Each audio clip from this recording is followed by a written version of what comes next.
It is very hot this week, so hot that I'm not turning the lights on because then I'll start sweating. I think to beat the heat, I'm going to visit the libraries because they have air conditioning. Maybe not the whole week, maybe like 3 or 4 days. First up, I have Lapvona. My friend lent me their copy. As you can see, I'm almost done. I probably have about 50, 60 pages left. When they first gave it to me, I was very hesitant and I really didn't want to read it because I was like, oh, it's horror and it's like body horror, and I really don't like that. I mean, yeah, there is body horror, like eyeballs popping out and cannibalism, but I just don't think too deeply about it, and it doesn't go into like so much like a grotesque detail that if I choose to just take those words at a very surface level and keep going, I can, because it's not sort of beating me over the head with it. But this is so funny. Like, who would have known? It's very ridiculous. It reminded me so much of like a Shakespeare comedy in which there are like mistaken identities and people keep like crossing paths with each other, not knowing that they just crossed paths with that person because they're both in disguise. Everyone here is extreme in the way they are, extremely cruel, extremely pious, extreme idiot. Like, it's such an extreme, so it's really funny and it's really entertaining. It's really fun to read about a bunch of people who I am creeped out by and I am not rooting for. From the cover, I would have never ever suspected that it is kind of hilarious and it really ties things together. Like I said, it just reminds me so much of, yeah, a Shakespeare play. Coming from someone who has not read a lot of Shakespeare plays, but that's the vibe this gives me. So I need to finish this today. I got from the library Like, Follow, Subscribe, Influencer Kids and the Cost of Childhood Online. I've started reading it. I'm about 64 pages in. It's about family vlogging, specifically talking to the children of family vlogging. Also the moms. So far, I haven't talked to any dads. This one I think I will for sure finish today, and then I think I'll jump into this one. As far as the other days, to be determined. I decided to visit a library I've never been to, and as you can see, the view was incredible and really great for the heat wave weather. I read Lapvona, and they gave me a free Lego building kit thing. I've actually never built a Lego thing before, so it was really rewarding to be able to finish it. And then I kind of forgot that there was a soccer game that day, so 2 of my hours were not spent reading, but instead I watched the game. Okay, it was a good time at the library. There's so many cars next to me, so I'm not going to hold up my camera. I also did finish Lapvona, and I have thoughts. I'll give more detailed thoughts. Oh my god, there's so many cars. I'll give more detailed thoughts later. Overall positive feelings about this book, which is very surprising to me.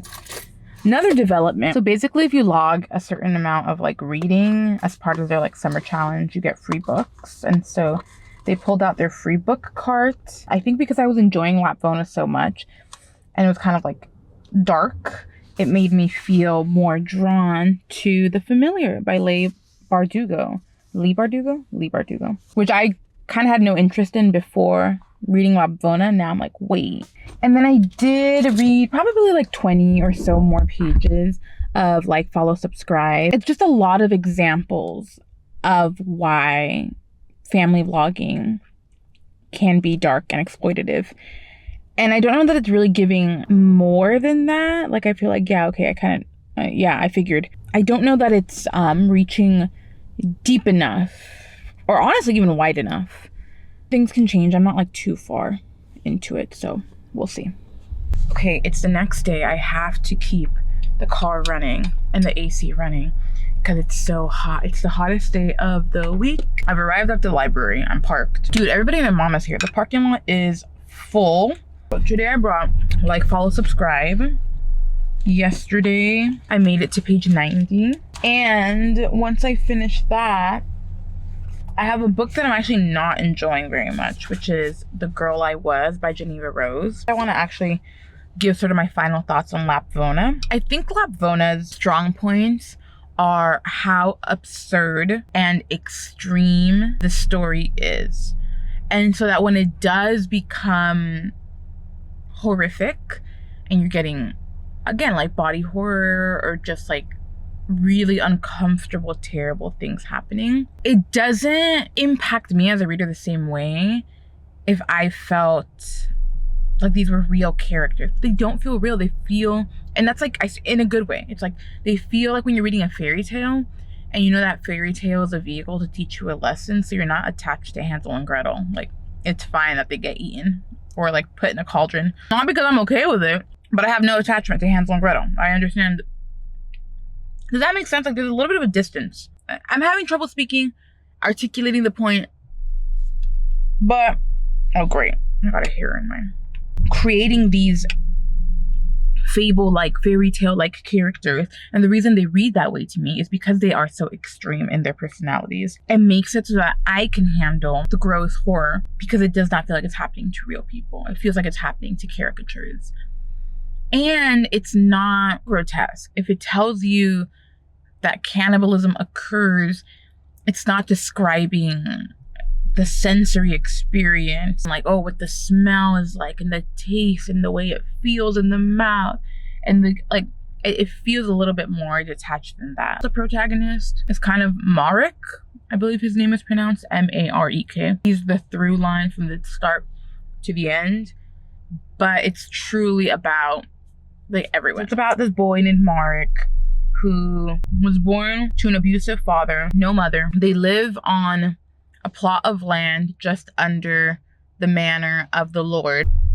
Begin to learn really more about the contrast of the everyday man, common folk, the peasants, the contrast between their simple, pious living with the grandiosity of the way the Lord and those in power, like the priest, the lavishness they live in, the hypocrisy. And we see Mark sort of travel between these two worlds and the impact it has on him. The Lord.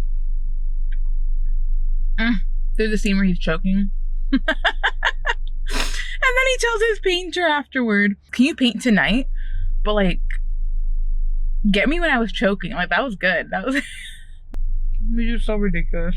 That is Lapvona. I'm going to finish eating and then I'm going to head into the library. There is another soccer game today, so I'll probably pause my reading to watch that for a bit. I didn't bring anything to do with my hands, but we'll figure it out. This day I actually ended up at 2 libraries. The first one I was at was way too cold. Hey, look, that's me in the mirror. The air conditioning was too good, so I had to go to a different branch that had milder air conditioning. And I read and watched the game. It was a good game.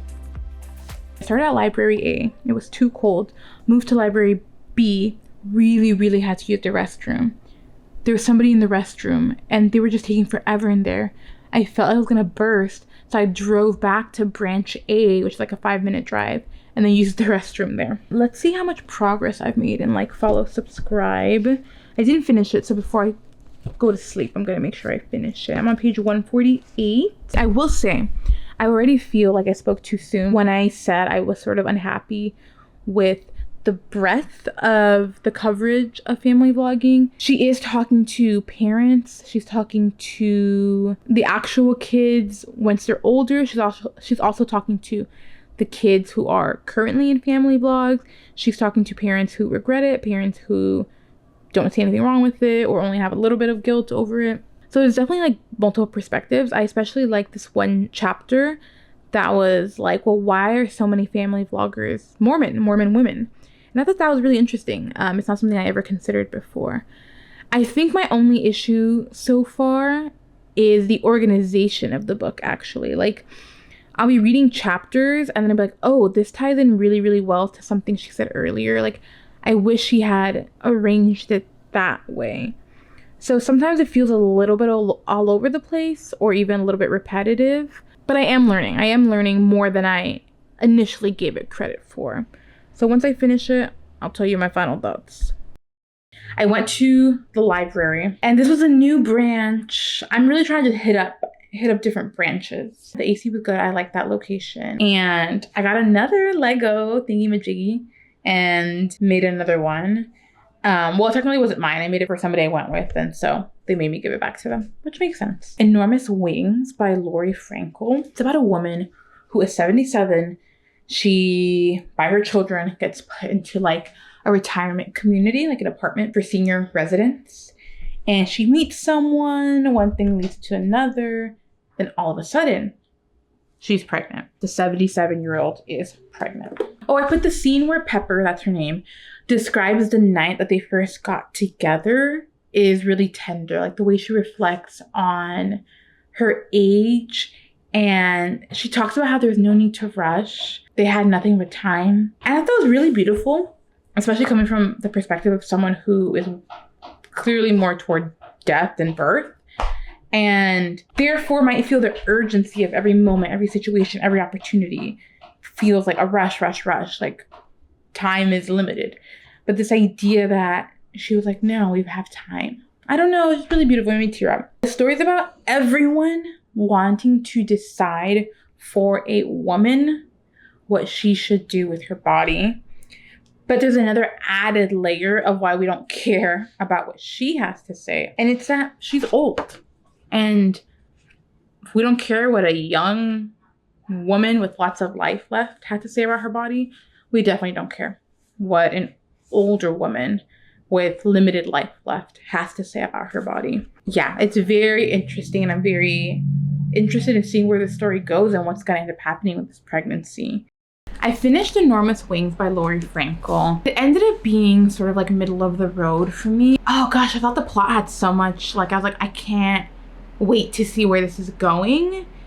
And then it kind of just went somewhere normal. I thought it was average. I did think it had like interesting things to say about women's bodily autonomy and the layers to that, but it was very like spelled out for you. And so for instance, like she's pregnant and word spreads, right? This is a big deal, right? A 78-year-old, 77-year-old who's pregnant. The press knows about it, like people know about it, and people are pro-life and pro-choice. People are trying to convince her to kind of like to campaign for her to be able to use her situation and her body for the benefit of something greater, the greater campaign. And so then she'll have conversations with people who don't think she should have an abortion. So she'll have conversations with people who think she needs to go through with the pregnancy for moral reasons or religious reasons. And they will just lay out their argument. And then there will be people who are pro-choice. And then they will lay out their argument. But it's like, it's not subtle. It's very like, hey, nice to meet you, Pepper. I'm a teenager working with the family first, and we think every baby should be born, and here's a paragraph as to what we're thinking. Thank you. And then a few chapters later, be like, hey, Pepper, I'm a grown woman of color from Planned Parenthood who thinks that you should have a choice in your body, and we're sorry that you live in Texas where you're not allowed to, and here's everything we think about it in the next paragraph. Thanks for your time. And so sometimes I wish it was more, I don't know, subtle or clever, or I don't know, this book is just such a I was gonna say something like, well, maybe every book is. I was gonna say, this book is such a vehicle for a message. And I guess every book is to an extent. But this one just very obviously so. So sometimes it would just take me out of it. I don't know. But sometimes it said things that made me ponder or reflect on life and mortality that were nice. But overall, it's probably one that I'll forget about by the end of the year when I'm thinking of all the books I've read. I don't think it will have made any sort of lasting impact on me. Which sucks, because I really wanted to like it, and I felt like I could have really liked it if it was just if it just did a few things differently for me. The heat wave is still on, but this video is going to be over. I'm still probably going to visit libraries. It was fun though. It definitely pushed me to visit new library branches, which I'm very excited about. Maybe one day I will make a continuation of this video where I keep going to library branches. And hopefully it's not to escape the heat, because that part of this video sucked. Hopefully it's just because I want to. But it's really nice to know that when the weather is bad, the libraries are there for us. And I wish their hours were longer. I wish we gave more money to libraries so they could have more staffing. But yeah, all right, bye.